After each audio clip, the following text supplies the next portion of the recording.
quarter horse bars. These are in the 7-inch width, which fit today's horse. The length, skirt length on my saddles is 28 inches. This would be one of our premier saddles. It's a brand new one that we've done. It's all silver with crystal. And as you can see, I use pigskin on the seats, pigskin lining. This is a fine tool saddle. And if it wouldn't be that I use Herman oak leather, you can't get this finish on an imported leather.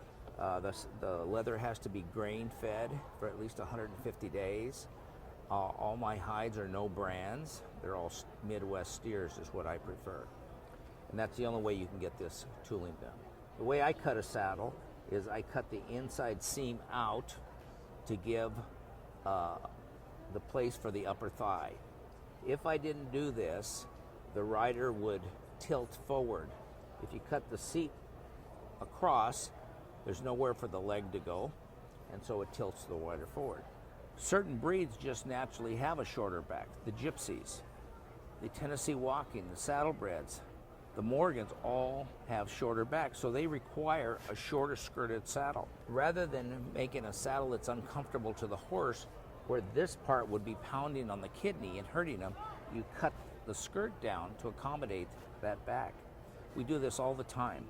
The fit of these trees, I've used this tree for over 40 years, and I have sold every breed in the United States. This particular tree fits 97% of horses in the world. We do a tremendous amount of exporting. So depending on the feeding conditions of the animal, we accommodate that by using proper pad signs. And if it's a long, lean horse, then we'll put a little thicker pad. If he's round back and very fat, we go to a thinner pad. When a saddle doesn't fit in Dale's world, it does this. That means you've bunched up the shoulder. So that means you've over padded it. So you have to go to thinner pads. Fat horses have this problem. Now, we make an 8-inch tree, but the problem with that, it'll only fit very fat horses. If you move that saddle to another horse, then it's too flat and it's smashing the wither. I use a high-density fleece wool. It's very clean, and we don't have any bug problems. It's specially made for me. Now, this would be one of our plain reiners. Same tree, very versatile saddle. Now, if you'll look where we cut the fender, it's directly underneath the leg right here. And this takes the gap away from the rider. So we put this on, and the big thing we do is we have the fenders drop right underneath the leg. Now on the reiners, we do not put a concho here, and this enables the fender to move forward. And if you need to tap a horse on the shoulder, the saddle won't give you any resistance. Here's a saddle I make for the Arab and Morgan industry. Use it a lot, where we have a lot of bays, buckskins, and palominos. Same formula. The fender is right underneath the rider. This is a 8-corner plate show saddle, silver horn. We've put black fleece. There's no combination out there that we can't address. This saddle is an entirely different saddle. It's a buckaroo. It's a Wade buckaroo, and it's a high back, mainly used for trail riding, long trail rides, some eventing. Some people like to do a certain kind of working cow horse events. Certain eventing classes will use this. It's a saddle used out west an awful lot, but you get a lot of endurance riders that will like it. It's got a real high swell here. Once again, I put a brown leather. I use the black fleece. High cantle sits the rider in, very narrow in the twist. This is what we call a chocolate leather. It's dyed chocolate, but when you tool it and you go in deep, it's chocolate all the way through the leather. This is a brown alligator print, and we've started introducing the alligators the last couple of years.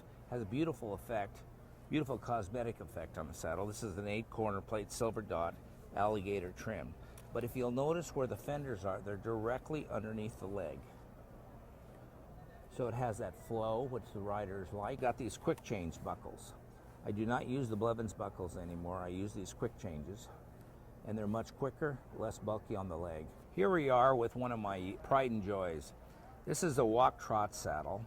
For 5, 6, 7-year-old children. And we've designed this with a 13 tree, 12 seat, very narrow. But the big thing is here, we don't use a full fender, we use a strap. If you put a fender here, it's too big for the child. So we use this. This saddle will come with an extra set of fenders. If I hadn't designed this saddle, there's nothing made in America that would accommodate a 6-year-old child. These are made with the same construction as my big saddles, full quarter-horse bars so that you could put the child on a big horse, and yet the child can enjoy and show and ride, and not having to be fighting the saddle the entire time. It's a rough-out saddle, silver dots, just to make it attractive. It's all rough out with light tooling, and this is used in the barrel race industry. It's a totally different tree than the ones I'm showing. It's still full quarter-horse bar. We cut it small, and we make it light for the barrel racers. The girls sit in the pocket, nice and narrow, still the same cutout. The tree is actually a little bit smaller, so it's less material, makes it a lot lighter. Before we make them, I age the tree about 45 days, and then if it's going to turn on me, it'll turn by then. Then I'll put it on a table, and if it teeter-totters more than a quarter inch, I won't use the tree. I'll send it back to the manufacturer to be remade. Some manufacturers use what we call a green tree. The handmade people, like I, get a tree and age it, let it do its business, and then we'll make a saddle. I don't use fiberglass. I don't use fiberglass on any of the trees. I prefer rawhide and wood. This is one of my roping saddles.